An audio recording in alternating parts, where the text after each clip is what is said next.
Dennis Hogan, back in training at the moment. What's on the cards? October 19th, LA, on the same card, on a big card there, LA Staples Center. It's what I'm told, you know, it's going to be. Apparently it's a big card. Munguia has refused the rematch with us, and he's been given plenty of time to make that happen. And after them saying that they were going to rematch us, and they've come back now and finally said that they're not going to. So it looks like he's going to fight someone else at the same weight, someone below my ranking, which makes absolutely no sense, but that's what he chooses to do. And we are, DDP and Golden Boy right now are trying to lock in the best opponent they can get, so we can make mine a final eliminator again. Seeming like to me that Golden Boy and Munguia, they're scared of the rematch. Would you say so? Well, I think it's more so as other promoters, Beltran, Xanafer.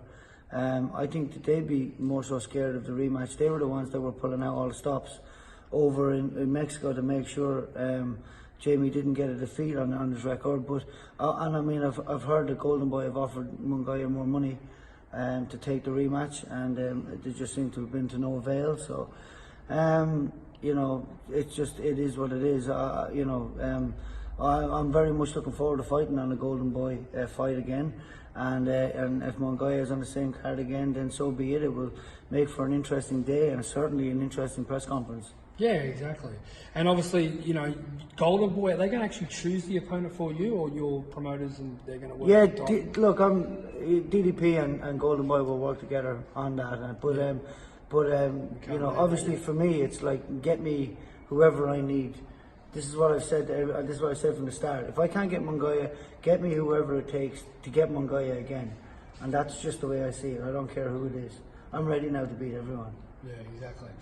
A good victory there, obviously, and you know, hopefully, try and press if you can for an early knockout and that, and obviously send a massive big statement, because when we do our fights in Los Angeles, massive Mexican crowd there, and a lot of the Mexican crowd think that you won that last fight. Yeah, I mean, the support I've gotten from the Mexican fans has been unbelievable. They still write to me, you know, even yesterday, pretty much on a daily basis, to show their support, and real boxing fans, as they say themselves, you know, true boxing fans.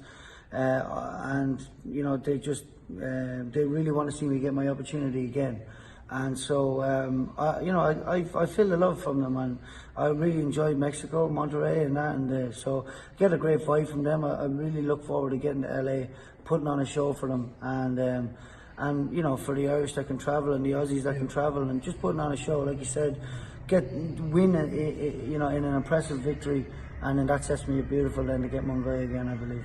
Do you feel coming up with this next fight, even though it's under Golden Boy Promotions, it was controversial the last time, do you feel better it's in Los Angeles than down in Mexico? Yeah, of course. Yeah, and I'm not having a stab at the Mexicans. Three reasons specifically. Yeah. No, again, I know you're not, and either am I. It's not, you know, as I said, the place was great. The people were great. Yeah.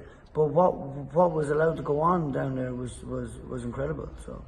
I mean, with the likes of no drug tests, all that stuff. And again, I'm not having a whinge, but I'm just very happy now it's in America, because I know that their athletic commissions, heads would roll for no drug tests. Heads would roll for promoters standing over a WBO supervisor score list. Heads would roll for the fighter to be getting told whether he's winning or not in between the rounds. So that's why I want it back in America. And this is not having a bit of a jab at Golden Boy, but Golden Boy Promotions have been heavily scrutinised for that last fight, because as we know, when we spoke last time, there was some pretty dodgy behaviour happening during that fight. I don't think they'd want to do that again with this fight. Well, I mean, Golden Boy are like a lot of people are saying that. But I actually, you know, have no. I didn't see that from them. I seen that from the other side. I seen that from. We saw it. You saw it. Okay. Well, yeah. I'm away from what you guys saw, and I haven't been informed. But everything that had gone on, I had seen from the other side.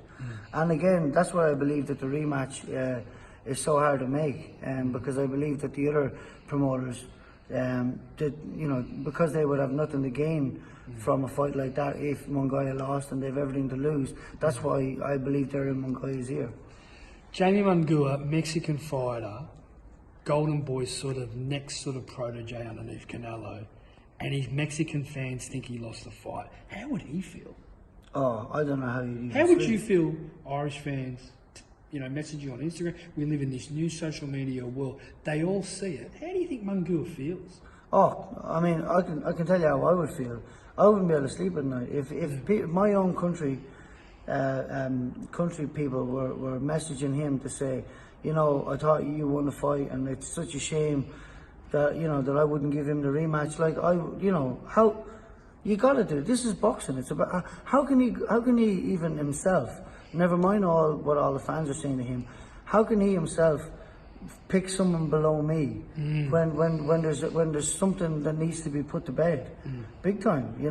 If you believe in yourself like I do, then you come back, you regroup, and you come back stronger. The motivation's strong. Training camp today, you look sharp. Yeah, thank you. So I mean, I'm definitely coming back better and stronger. But for the likes of what he was known as the Beast, for someone so confident to come into a fight and then to meet someone like me, and for what happened to happen, he loses confidence. I'm in his head. He's probably had a couple of sleepless nights thinking about it, I reckon. Because if things were just going that good before, where no one even got anyone that even that he couldn't knock out, he's rematched and knocked out again, a couple of guys. Then he meets someone like me, which is just not in his sphere of influence. And then then there's me then, who is just I'm a fight at that level, and I get such a great performance, and now I've just gained confidence.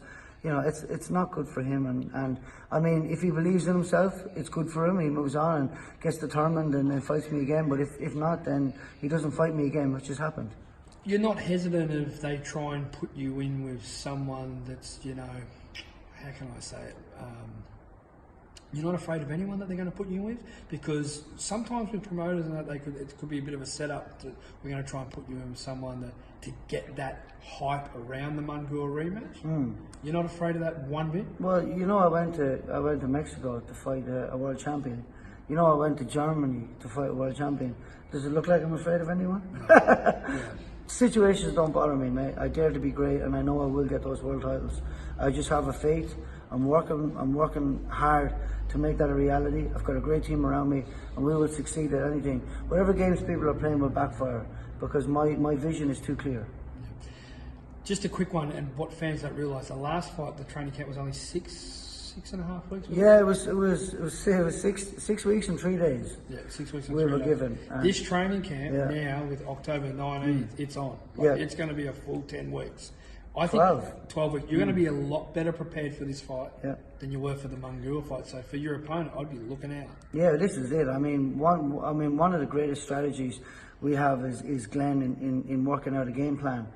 And for him to sit down whenever this opponent gets announced, we'll sit down, we'll watch that, and we will just program that in over and over.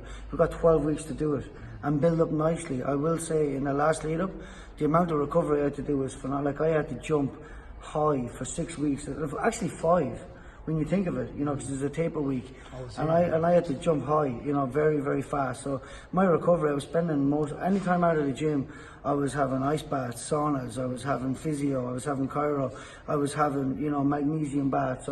Everything was about trying to recoup the body. Now, if I have 12 weeks, I build up nicely, implementing the game plan and ready to make a massive statement on October 19th. Good stuff. All right, Dennis Hogan, thanks for your time. Thank you very much. I appreciate it, mate. Cheers.